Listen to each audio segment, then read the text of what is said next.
Did you know that Dups is an official name in Star Wars? Let's hear about floods and explosions at BioWare in the second part of Craig and Dups Remember BioWare.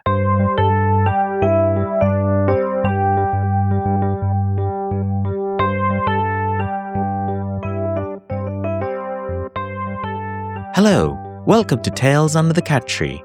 I'm your host, Dups. Each week, I pair a compelling piece of fiction or autobiography with bigger topics. Words create the worlds we live in, and stories provide a lens into understanding history, technology, or business by connecting personal narratives to the wider picture. Subscribe at tales.dups.ca for more original writing and engaging interviews. This is part 2 of my interview with my colleague Craig Miller about our days at BioWare together. I strongly suggest you listen to part 1 before listening to part 2. While this episode still delves into more office shenanigans, if you are interested in the games themselves, tune in for episode 3 next week when I interview ex-designers Georg Zoller and Emanuel Lusinki. Everyone who worked at BioWare had a part to play in getting a game out. However, people like me were mostly peripheral to what went into the games. For sure, we would all play test the games back then, and I'm sure bugs and ideas went in because of that. For example, one of the writers, Dan Whiteside, did put some of one part of a Dungeons & Dragons campaign that I had been involved in. When you are involved in such a game studio, no matter who you are, I am sure a small part of you ends up in the game. Next week, for example, you will note that Georg had some part to play in the workings of the Mako, the vehicle in Mass Effect. I am lucky in that I do have one very small piece of me in Star Wars Knights of the Old Republic. LucasArts was very careful about what was considered, quote-unquote, Star Warsy back in 2003. It's open knowledge that BioWare chose the Old Republic era so that the writers could have more creative freedom. When the game was coming out, the QA team submitted lists of names for the random names generator, and this would come up when you created your main character. To see if they could get by LucasArts censors, they submitted a bunch of BioWare employees' names. The only name that apparently went by the censors without any changes was mine. Dups, D-U-P-S. Yes, if you hit the random name generator in Star Wars Knights of the Old Republic, even now on an iPad, you will eventually get to Dups as a first name. I genuinely did not know they had done this. Stanley Wu and Chris Priestley told me this well after the game had come out. So there you go. Somewhere in the randomly generated characters, it is possible that someone somewhere in this world has played a Star Wars character thinking that Dups was part of the original Star Wars universe. I've left a couple of screens of the game with the random name generator in the show notes. It's kind of crazy. In-game Easter eggs featuring BioWare employees can be found as far back as Baldur's Gate 1, when you can read the tombstones at the Nashkel Cemetery. There are inscriptions such as, quote, Ray, who said, "This damn game will be the death of me," unquote. This refers to Dr. Ray Muzica, one of the CEOs, and many others there refer to those who worked on the game. Okay, I think it's now time for us to finish the interview with Craig that started last week. Please note, these stories likely mean more to those who worked at BioWare between 2001 and 2007 than perhaps to many gamers. At the same time, I hope you enjoy the joy of this oral history as we watch the people at BioWare release some of the most acclaimed games in history. Last week, we were still at our old office on White Avenue in Edmonton, from where Baldur's Gate, Neverwinter Nights, and Star Wars Knights of the Old Republic were finished. We then moved offices as we were building Mass Effect, Jade Empire, and what became Dragon Age. Craig, in the previous episode, we talked about BioWare in early days of Neverwinter Nights.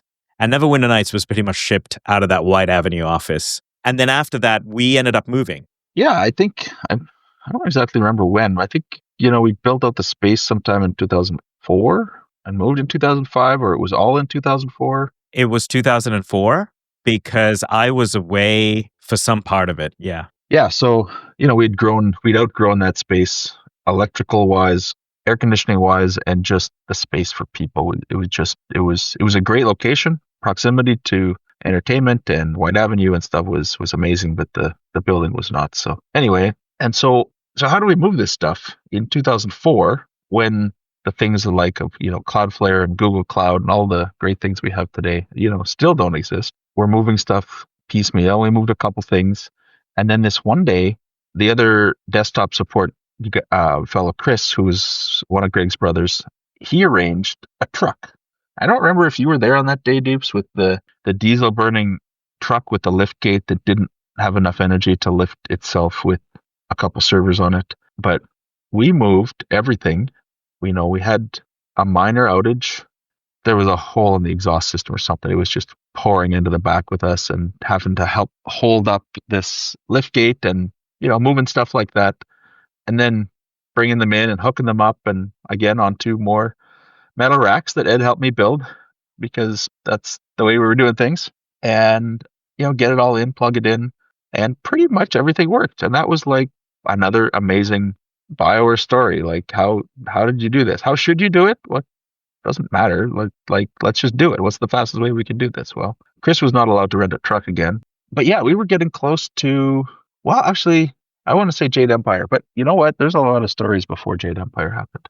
I think the flood was before that. Flood was before that. So we moved from White Avenue to the space by White Mud, which is this highway that intersects basically east to west in Edmonton, and it's carved into the ground, so there's bridges that go over, and we were on top of the White Mud next to a hotel called the Delta. We were in another one called Coast Terrace, and we had one part of that building. We had, I think, 3 floors. So at this point in time, Star Wars: The Knights of the Old Republic had launched, which is a very different kind of game because that was very console game, and the PC version hadn't shipped yet at that point. Yeah, there was still community website, but it wasn't integrated, and it was more of a console experience, not a community online experience. But you built out a server room. You were in charge of building out an actual server room. We were not going to go through the air conditioning mess ever again. We had learned our lesson. Correct. On the air conditioning, yeah. I mean, I had some minor requirements that were grudgingly accepted by the CFO / director of IT, a raised floor so we could hide all our sins underneath, and real air conditioning that was, redundant. But like Deeps, you mentioned, we were right next to a, freeway, a highway, 6-lane road. Like, it's a big deal, at least for Edmonton. But before we get into that, I think one of the things that we should also talk about is that you and I were pretty much the only on-call people at this point. Pretty much is not required words. Yeah, this is all. That's right. Yes. So for much of the next set of stories, there were weeks where you were on call, and then there were weeks when I was on call. And of course, on call meant no drinking. You had to be in town. I know the story you're going to talk about now, and I know that I had gone camping, and I remember I was driving back, and I phoned you, and I said, "Hey, Craig, my beeper just started going off. Is everything okay?" Yeah. So we're right next to this road, and the road's gonna play a pretty key part of it. I mean, we had a lot of rain. I believe 100 or 200 year storm. It's summertime. Rain is fine. This is like middle of the afternoon too, which is actually a good thing. So it rained a lot, and this White Mud had they were all underpasses. The other roads, the regular roads, were ground level, and the White Mud freeway was underneath. It wasn't covered, but it was below ground, so it would go under. Anyway, it had flooded, which low roads do because the drainage can't handle this much significant rainfall, which is fine. What wasn't fine was that during the construction, in the previous number of months before, the kitchen sink, which was maybe less than 100 feet from the server room on the second floor, that sink drain had been tied into the stormwater drain and not the sewage system as you would hope it to be. So at some point, was putting stormwater from this rain and all this pressure up our kitchen sink. When I saw it, because there was yelling and our office room was maybe only another 50 feet past the server room. And by the time I got down to there, the geyser out of the kitchen sink was halfway to the ceiling, like 5, 6, 7 feet. It could have been more. It was significant. And so this just wasn't stopping. And so it started to fill up the floor. And the server room was right there, which, you remember I mentioned it had a raised floor. It was very helpful because we had shovels on the deck in preparation for winter. So I think there was 2 or 3 shovels, and there was, Rubbermaid lids to Rubbermaid bins being used to push this water from the kitchen around through the rec room and down a short hallway to the exit stairs that we then generated a waterfall going down. But this was a continual process because the water wasn't stopping. And so the water did enter the server room, but only ever under the floor, and we didn't have any electrical running under there, thankfully. And that was hours of this, I believe. I don't know if you were even back when it was still a problem. I missed the whole thing. Yeah. Yeah, and I came back and I said, so we managed to fix the air conditioning, but we never really considered the idea of a flood on the second floor of a building. Yeah, a flood from below wasn't really in our top 100 concerns. So, I mean, just in case anyone listening thinks that everything happened whenever I was on vacation and Craig was there. Of course, Edmonton has lots of great winters. Now, Craig, you and I just chatted about this beforehand. You don't recall this at all, do you? About the snowstorm? No, I don't recall this one. As I said, Craig and I would alternate between being on call, considering we were the only 2 people on call. Our deal was, hey, if you are on call, you don't drink, you're in town. Craig had gone to see his family in British Columbia. For that week or 2 weeks, I was on call. And of course, I knew Craig was coming back that Friday night. So, and his plane was supposed to land about 9 p.m. or so. So I thought, hey, it's, 7 p.m. That's okay. So I went out with the folks at BioWare. And of course, as I do on a Friday night, I did manage to unfortunately drink a little bit too much. But that night, around about 9 p.m. or so, or 8 p.m., it started snowing. And in Edmonton, if you've been in winter, you can get some pretty nasty weather in the winter. And it snowed and it snowed and it snowed. So much snow that when I was coming back home in the taxi, I started seeing the lights going off sequentially almost in the city and coming up to the white mud. And I remember getting dropped off and watching the electricity go, and I went, oh crap. Because the UPS would only last for so long. And of course, our systems were such that if you didn't have a controlled shutdown, there were things like NFS, which might not remount and things would get nasty. So I drunkenly ran to our office as the power was going out, and I actually did manage to do a controlled shutdown of everything in the server room that mattered. But I was so drunk, I just remember that I couldn't actually bring anything back up. And so I phoned Ray, I think, the CEO, and I said, one of the CEOs, and I said, hey, Ray, really sorry, but Craig's away. His plane's not landed. I'm in the server room. I can't bring anything back up. I need a bit of sleep before I do this. And I apologized to him. I said, it'll be a couple of hours. And I lay down on that server room floor and I slept for a couple hours, woke up and did a controlled turn on of everything, made sure everything was okay, and went home. Yeah, see, I still do not have recollection of this. I mean, thank you for for your assistance, of course, but I just don't remember, which is, I don't know, maybe good, but yeah, well, I remember because I was traumatized by that. Yeah, I mean, it could be that this was one of the contributing factors that got us a generator, which wasn't for a couple years later. No. We got the generator because of Jade Empire.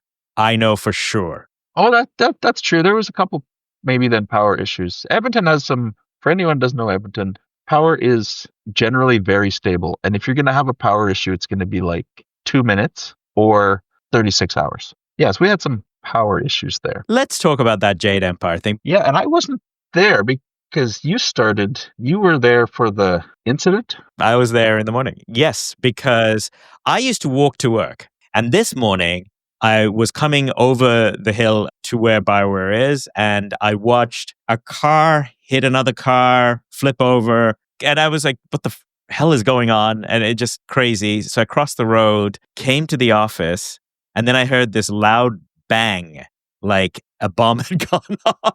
And I came into the office and the power had gone. What had happened was the bang was because the guy had turned the water onto the main electrical main coming in. Right. Yeah. Which is why we weren't going to be able to get the damn thing out because they blew it. They literally blew it. I'm surprised the guy wasn't hurt, but yeah, I didn't recall that part of it. But then the phone call I remember getting from you was I don't remember what time in the morning it was, but I wasn't generally there that early. Neither were you, come to think of it. But there was a call like get here, or I don't even remember. Just yeah, that turned into an interesting, I don't know, probably 72 hour. We had EPS, but that didn't really help us. And the complicating factor was this is like the day before the Jade Empire is supposed to go, get certified for the Gold Master release. So it's like the final copy that has to be approved and then burned or whatever, stamped into all the discs. There's a date that manufacturing needs to do all their logistics. So of course we didn't have power. The developers didn't have power. The infrastructure, servers, internet, website, nothing. No one had any power. So we sort of split into two factions. And Dups, you mentioned there was a hotel next door, a different hotel than the hotel building we were in called the Delta, that somebody arranged the usage of one of their ballrooms. They had some internet connection, which was at least enough to upload a 600 meg file. At some point, we knew that getting the actual image up was the least of our problems. But so one team went out to go try to find a generator, a big diesel generator that we could stick in our parking lot and run a cable up over our balcony through the rec room and the kitchen into the server room. And at the same time, another group, there's like 4 or 5 of us in IT. So these groups are very big. Another group picked, one domain controller, one file server that had a copy of the game data, one of this and that and whatever. It's like, okay, developers, we need some help, and just walked them over to the Delta and tried to get some connectivity up with the internet. And I don't remember how many people were on the team on that side at that time. Let's say probably only 20 or 30 as it ramped down before ship. But some developers, QA people, marketing, and Ray and or Greg, over there to do the final testing of the game. And it ultimately shipped from the Delta on this rigged up setup that was very reminiscent of the boardroom move and stuff that we did at the White Avenue office before or during Neverwinter Nights ship. And there really wasn't any panic or any reason to let the publisher know that we had any problem. We just, went dark for 6 hours, maybe not even that long before the first people were online at the Delta. And then it was later that day we had the electrician hooking up the generator that we then ran the server room, and we had some cords for some other essential staff because the whole building had no power. And it was the whole office building and the whole hotel that we were in had no power for, I believe, 3 days. Yeah, because they couldn't find a replacement for the board that they had poured water on. Yeah. You were on the generator and I was on the side trying to get Xbox stuff and Jade Empire out. Yeah, I do recall when they were going to cut back over, we did a controlled shutdown this time. And at the same time, the crew downstairs, or just before, they were turning back on the main power. And at that time, I didn't really know much about power, but the breaker, which they were throwing and the amount of power going through was 600 volt, 3000 amp. And the person who went in and came out that had installed it, but then was actually kicking it on after this damage and that was in a full bomb suit almost, with huge face shields and big gloves and stuff. Like, this is sort of obviously dangerous work. Good stories come from interesting experiences, let's say, but that was yet another of the major issues. So when you think about it, there's a great 25th anniversary book of BioWare, right, that goes through the history of BioWare. But this is the stuff that's left out because it's kind of crazy to think about it. When you think backwards now, it feels almost like a fever dream that we lived through, all these different things that happened. Every 6 months was a new thing that we learned about how to do, what not to do, how crazy things could get. And putting out a game turned out to be not just about actually producing the game, which is so important. It was the thing that made everyone happy, obviously. And I love playing our games. But There was all the other stories behind it. I mean, we're not even getting into the marketing stories, the people stories. There's so much humanity that get into those things. I mean, the Infograms is entertainment sing-alongs. Infograms is entertainment. Infograms. Innovation is the next word. Yeah, no, it's amazing. But you can't make some of this stuff up. No one would believe you if you did. But some of the other stories underneath that weren't in the book, because they just, not that they don't belong, it would be 10,000 pages. Like, we did breakfast. We did something that we had called Breakfastic, and I don't remember whose idea it was. Probably Greg's. I kind of feel like, hey, we should do breakfast. But yeah, let's make, as an admin team, let's make breakfast for everybody. And we got some professional, rented some equipment and did stuff, and bacon and eggs and stuff. But for 300 people, that's a lot of cooking. I do recall that Julian was just not ill because the food was bad, but from just cooking. He was cooking most of the eggs, and I really have appreciation for, chefs and people who are working around food all the time that can still eat food, because it's a lot. It's, like I said before, I would go back there tomorrow if the opportunity made sense to. Maybe not back to all the technological trials and tribulations we were going through, even though they were fun. But that space, the culture in there, it wasn't perfect, was pretty good. The crew that was there, they are now all around the world in different companies, still doing incredible stuff, actually. That group, for that short amount of time, especially in the old White Avenue office, was like a lightning in a bottle. And sometimes the lightning escaped inside the building. But yeah, I mean, it's really hard to design and build for that. And how do you get that? How do you build that kind of culture? And I think the answer is you can't. But Ray and Greg did somehow, just in the openness and all the people. The skills was one thing. The team interviews and the culture interviews was a very important part of the early days, for sure. So, Craig, some final words about BioWare and all those things and all the games and all our years together? I mean, it's hard to put into words. It just did for, an hour and something. I mean, I could talk about this with stories and stuff for probably a year straight and not even cover them all. It was an amazing part of my life, and I think the people and the memories and the shenanigans, I'll keep saying it. I would do it again in a heartbeat. There's not very much I would change because of where it's led all of us. And I think that's one of the most amazing things. Like when I come back to Edmonton and we go out to Greg's brewery and everyone's there, and there's like Stanley Wu and Niels and Derek French. Oh my God, Derek French. And Andrew and Jenny. Leanne, and how many other, we hundreds of people. I mean, I could just sit here and name names. It's amazing. I think it was the people. It is 100% the people. And it started with Ray and Greg, but it went all the way down to every single person that I ever worked with. Yep. Thank you very much to Craig Miller for coming on the podcast and talking about old times. There are some things I would like to explain. In the episode, we talk about singing the Infogrammes theme song. Infogrammes is entertainment. Infogrammes was the publisher for Neverwinter Nights. Later, Infogrammes rebranded to one of the labels they already owned, Atari. At the time that we were being published by Infogrammes, they released the cheesiest corporate song of all time. We had a blast making fun of this song internally. I've linked to YouTube with the original song. Next week, I have Georg Zoller and Emmanuel Lusinki chatting about design and more on pretty much all the games we produced after Neverwinter Nights, including Mass Effect, Jade Empire, Dragon Age, and the massively multiplayer game Star Wars: The Old Republic. Please tune in next week for a backstage look at all those games and more. Thank you for listening to another episode of Tales Under the Cat Tree. If you want more original stories and interviews, check out the archives wherever you listen to this podcast. We've covered topics and stories about immigration, artificial intelligence, Stalinist Russia, and otherization, to name but a few. If you have fiction writing you want to feature, or have an interesting story to tell, or know someone who does, please do get in touch with me. This podcast will always be free. Support our work by subscribing and sharing with those who might care. You can reach me through email, at dups.ca, Blue Sky at dups.ca, or on my Substack at tales.dupes.ca. The intro music is composed by me. Give your pet a cuddle and your loved ones a hug till we meet again for some tales under the cat tree.